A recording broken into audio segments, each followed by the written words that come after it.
présidentielle Laurent Gbagbo en 2025, Yann Thiam était volontaire pour être candidat à cette élection.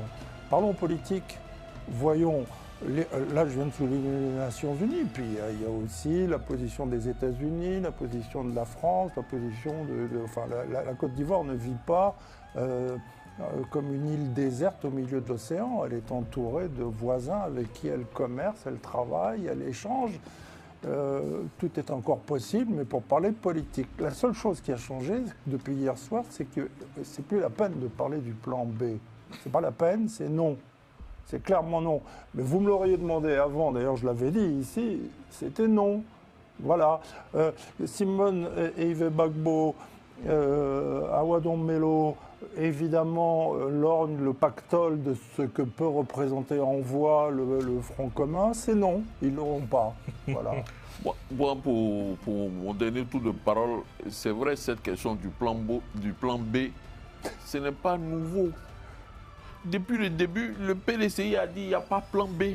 Pareil pour le PPACI, donc celui qui le dit ou qui le répète, il ne fait pas preuve de réflexion ou de génie. Sauf que là, c'était avant la décision du Conseil constitutionnel. Non, il y avait encore l'espérance. Dès le départ, oui. Ces deux personnalités qui sont rassemblées au sein du Front commun ont dit, nous là, derrière nous là, il n'y a pas un autre plan. Derrière Thiam, derrière Gbagbo, il n'y a pas un autre plan. Ils l'ont dit clairement. Nous avons été surpris de les voir déposer leur dossier de candidature. Mais j'aimerais revenir sur cette notion du quatrième mandat contre lequel on ne veut pas, contre lequel on se bat. Ouais. C'est vrai, on se bat contre un quatrième mandat. Mais si on se bat contre un quatrième mandat, c'est parce qu'il y en a eu un troisième.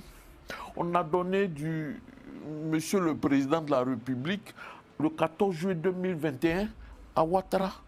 Quelque temps après, le président Laurent Gbagbo et Henri Konan Bédié se sont retrouvés chez le président de la République. C'est la courtoisie républicaine. C'est pas de la politesse, c'est de la reconnaissance de l'institution. Et c'est monsieur le président Alassane Ouattara qui incarnait ça. Ils se sont retrouvés à Yamoussoukro quelque temps en 2022. Et après, je vais finir pour dire tout simplement que c'est vrai, on me dira, c'est une reconnaissance de gouvernance de fait. Bah oui. Okay. Mais quand on arrive à ce niveau, comment on fait pour empêcher le quatrième mandat? Rapidement. Alors rapidement, 55 milliards en fait d'accord pour l'organisation de ces élections, il faut préciser. Oui. 27 milliards en fait d'accord décaissés du budget, l'article 6 du code électoral qui n'est pas appliqué. Personne ici n'a donné des garanties de transparence en ce qui concerne les élections. Personne n'a donné des garanties